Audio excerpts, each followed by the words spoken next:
Chers amis, Shabbat Shalom. Aujourd'hui, nous allons étudier la paracha de Vaishlach. Vaishlach Yaakov Malachim lefanav el Esav achiv artsa seir sede Edom. Yaakov envoya des messagers devant lui vers Esav, son frère, au pays de Séir, dans la campagne de Édom. Plaçons tout de suite cette sidra dans son contexte. Yaakov a fui la maison familiale, la terre de Canaan, car il avait subtilisé la bracha à son frère Esav. Ce dernier lui vouait une haine farouche, voulait même l'assassiner. Et sur les conseils de ses parents, Yitzhak et Rivka, Yaakov s'est enfui. Il est allé se réfugier chez Lavan.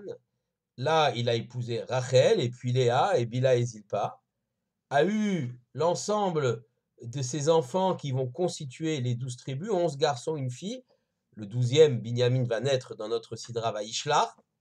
Et nous retrouvons donc le patriarche Yaakov, qui donc s'est séparé de Lavan, c'était dans la Sidra de la semaine dernière, et qui arrive aux portes, à l'orée de la terre de Canaan, de la terre d'Israël, dans cette rivière qui est un affluent, devant cette rivière qui est un affluent du Yarden, le Yabok, et il s'apprête à traverser, mais on lui annonce que Essa vient vers lui avec peut-être des intentions hostiles, 400 hommes armés, et donc il envoie des messagers devant lui afin de calmer ou d'essayer de trouver quelques compromis avec Esav. On nous explique que Yaakov a utilisé 3 éléments, 3 techniques pour essayer d'amener, donc de se défendre contre Esav. Donc il s'est préparé la milchama, la doron et la tfila. Il s'est préparé d'abord à la guerre. Il s'est préparé aussi diplomatiquement en envoyant des cadeaux, des troupeaux essentiellement à Esav. Et également, il s'est préparé par la tfila. Il va prier l'Éternel afin qu'il le sauve de la main de son frère Esav. Pour la guerre, évidemment, il s'arme, mais aussi il partage son camp en 2. Et il y a cette fameuse phrase Vaya Machana Nishar Lifleta, le camp restant sera rescapé. Si un camp est attaqué, en effet, l'autre survivra. Et là, il y a ici, on dit souvent Maaseh Avot Siman Labanim, les actes des pères sont un signe pour les enfants. En effet, tout ce qui va arriver à Yaakov, eh bien, arrivera au peuple juif par la suite. Et le peuple juif, à l'image de Yaakov qui partage son camp, lui-même sera divisé en de multiples communautés, ce qui fait que lorsque malheureusement à un endroit de la terre une communauté juive va disparaître par les massacres et les persécutions, il y a toujours un autre endroit où le peuple juif va réémerger, va survivre, réémerger, va ya machane anisha alifleta, et ce sera le camp rescapé, donc qui sera donc survivant. Et cette phrase est écrite sur la bibliothèque, le bâtiment annexe de la grande yeshiva de Ponievitch à Bnei Brak, Vaya Machane Anisha Alifleta. En effet, ce bâtiment a une histoire, puisque le fondateur de la yeshiva de Ponievitch, après-guerre, après la Deuxième Guerre mondiale, après la Shoah, le Rav Kahanman, va se rendre à Bnei Brak. Il sera le seul qui sera donc... Le Rav Kahanman a perdu toute sa famille dans la Shoah, et il a voulu relancer le limoud, l'étude de la Torah, et il a écrit effectivement, lorsqu'il est arrivé en Eretz Israël, il a fait écrire sur le fronton de ce bâtiment, Vaya Machania Nishar Lifleta, le camp rescapé sera survivant. C'est extrêmement émouvant, évidemment, de voir cette grande yeshiva de Ponievitch développer la Torah après tout ce que nous avons perdu comme famille, comme enfants, comme Talmidei Chachamim, comme sages durant la Shoah. Mais allons un peu plus loin dans cette sidra. Yaakov va donc faire passer à l'ensemble de sa famille ce qu'on appelle le Nachal Yabok, donc cet affluent du Yarden, et il va se retrouver seul. Alors pourquoi se retrouve-t-il seul? Comme il est écrit, Vayevata Yaakov Levado. Yaakov se retrouve seul. Il y a une interprétation midrashique, donc il a fait passer toute sa famille, il est de l'autre côté de la rive du Yabok, il est seul, et une interprétation midrashique nous explique que c'est pas Levado, mais les cadeaux pour ses cruches. Yaakov aurait passé le Yabok, puis il est revenu en arrière pour aller chercher quelques pachim ketanim, quelques petites cruches qui se trouvaient encore de l'autre côté et qu'il avait oubliées. Comme Rachid l'explique, Shachar pachim ketanim vechazar alehem, il a oublié des petites cruches et il est revenu donc les chercher. Alors de là on apprend et on voit que pour les tzadikim, mamonam yoter chashuv, leur argent est plus chashuv, plus important que goufam, que leur propre corps. Alors, on va essayer de comprendre pourquoi une telle interprétation. Il a été chercher des petites cruches qui n'ont effectivement pas une valeur extraordinaire. Pourtant, il est retourné en arrière pour les récupérer. L'idée est que, effectivement, si le corps d'un homme ou d'un tzaddik, finalement, il n'a rien fait pour avoir tel ou tel corps, c'est l'Éternel qui lui a donné. Les biens matériels que l'on peut acquérir témoignent de notre authenticité, de notre honnêteté, de notre tzidkout, le fait qu'on soit juste ou pas. Et effectivement, c'est dans ce sens-là, c'est pas pour la valeur intrinsèque des petites cruches que Yaakov est retourné les chercher, mais pour montrer qu'effectivement, tout ce que j'ai acquis, je l'ai fait dans la droiture, l'honnêteté, selon des règles éthiques et morales. Et effectivement, on juge un juste à son rapport avec le monde matériel. Mais revenons à Yaakov, donc, qui se retrouve seul. Vaïvata Yaakov levado, vaïa avec Ishimo. Adalot à Shachar, et a lutté contre lui, c'est agrégé, il a agrippé un homme, et ils ont lutté jusqu'au matin, Adalot à Shachar, jusqu'au matin. Et évidemment, cet homme-là est extrêmement mystérieux. Vayar kilo yuchal, pardon, vayar kilo yachol lo, vayiga bekaf yerecho. Donc l'ange, cet homme mystérieux, a vu qu'il ne pouvait pas le vaincre, il l'a blessé à l'articulation de la hanche, va teka kaf yerech Yaakov, et s'est déboîté donc l'os, l'articulation de la hanche de Yaakov, behevako imo, lorsque il a lutté avec lui. Vayomer Shalcheni, l'ange quand même, qui était prisonnier, qui a perdu cette lutte, demande à être libéré, qui a Allah Shachar, car l'aube s'est levée. Vayomer Lo Shachar qui imberartani, et il lui a dit, donc non, je ne te libérerai pas tant que tu ne m'as pas béni. Vayomer Elav Mashemecha, Vayomer Yaakov, et il lui a dit, quel est ton nom? Il lui a répondu Yaakov. Vayomer Lo Yaakov Yema Od Shimcha, ton nom ne sera plus désormais Yaakov, qui im Israël, mais ça sera Israël, tu vas être surnommé Israël, qui sarita im Elohim ve'im anashim vatuchal, tu as lutté avec Dieu et avec les hommes et tu as vaincu. Alors, c'est extrêmement mystérieux, cette lutte avec Yaakov, avec l'ange, et nous avons déjà donc une première discussion, un être humain qui est en fait un ange, un envoyé de Dieu, qui lutte avec Yaakov. Maïmonide, le Rambam, explique qu'il s'agit d'une vision, quelque chose de virtuel, une sorte de rêve, qu'il n'y a pas vraiment eu de lutte. Rambam Nachmanidi, pas du tout. Il y a bien eu une lutte puisque la hanche de Yaakov s'est déboîtée. Donc il y a vraiment une lutte physique. Il a été blessé à cette hanche-là. Alors les soutiens de Maïmonide diront que c'est une blessure liée à l'autosuggestion, qu'en vérité il n'a pas vraiment été blessé, que c'est psychologique à la suite de cette vision. Mais en fait, peu importe, qu'on dise comme le Rambam ou comme le Ramban, il faut essayer de comprendre la signification de cette lutte de Yaakov avec l'ange.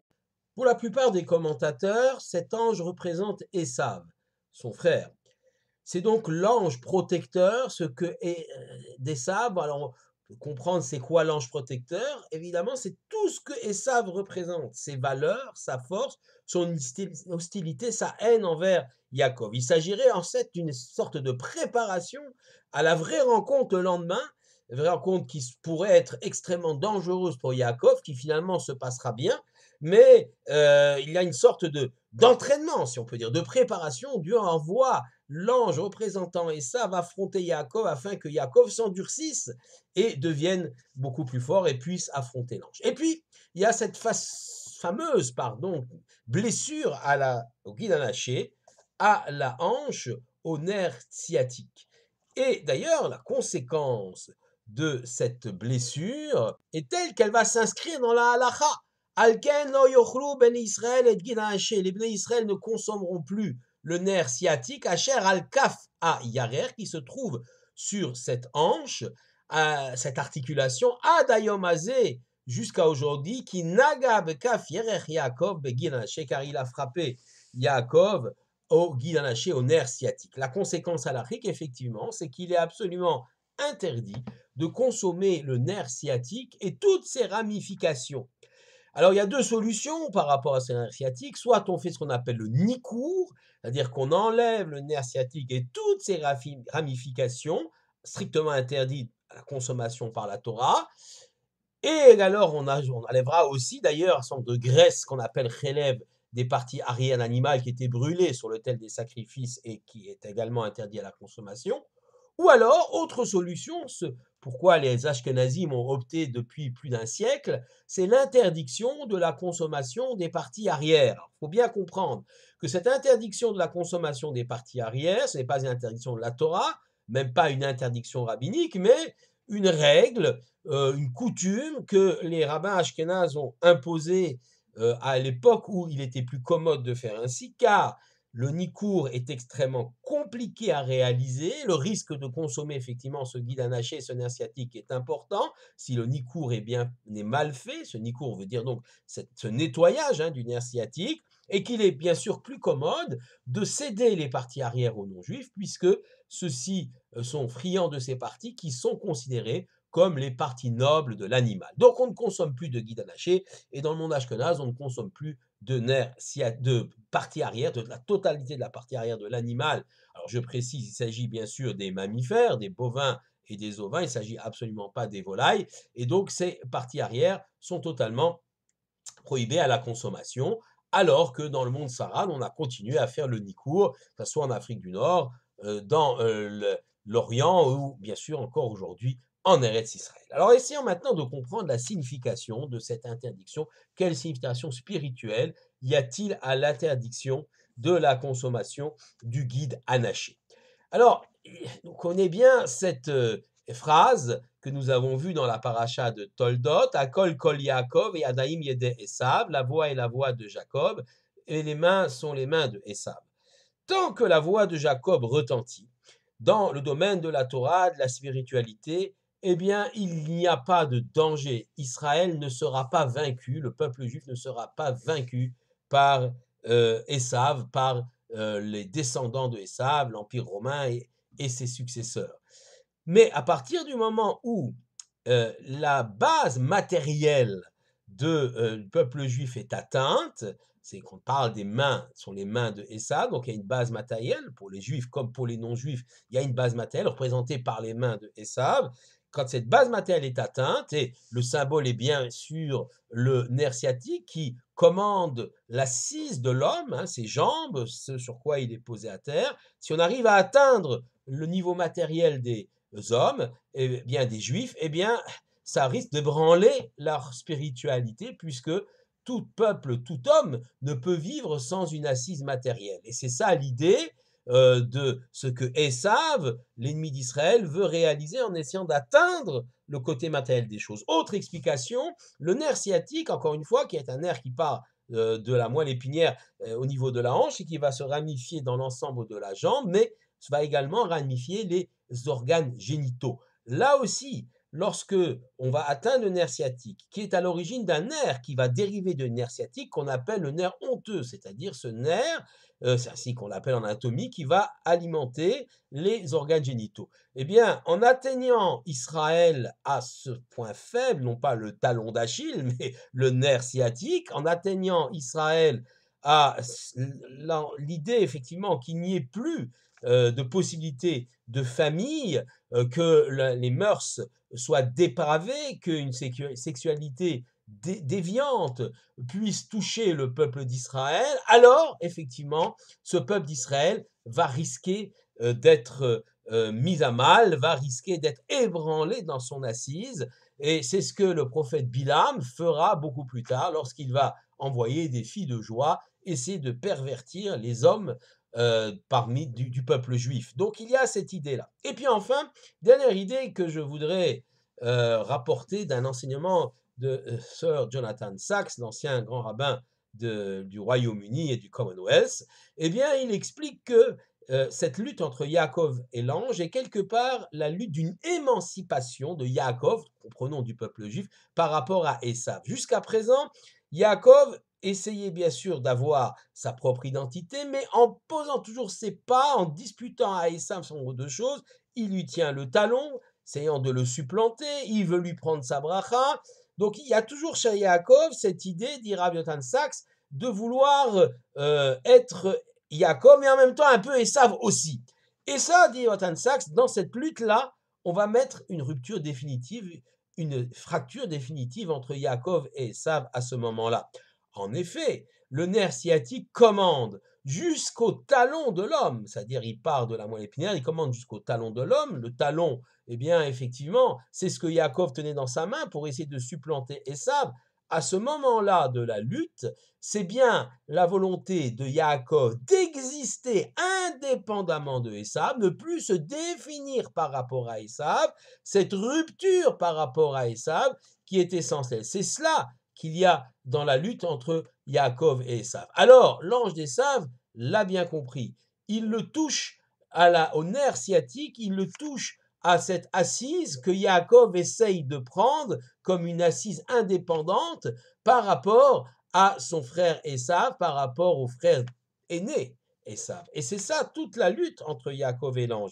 Et Yaakov, finalement, malgré cette blessure, arrive à la surmonter et il devient Israël. Qui sarita im Elohim, tu as lutté avec Dieu. C'est-à-dire que définitivement, en prenant le nom de Israël, Yaakov s'émancipe de cette sorte de lien qui l'attachait encore à Esav. C'est vrai qu'on a la phrase Akol, Kol Yaakov et Adaim Yed Esav, la voix est la voix de Jacob et les mains sont celles d'Esav. Eh bien, peut-être qu'à partir du moment où, effectivement, cette lutte a eu lieu, eh bien, même les mains sont plus celles d'Esav, la voix est toujours celle de Yaakov, la voix de la Torah qui résonne, mais les mains sont définitivement plus celles d'Esav, ce sont celles d'Israël, c'est-à-dire que même dans le monde matériel, même dans l'action, Israël se définit par sa propre identité. Shabbat Shalom à tous.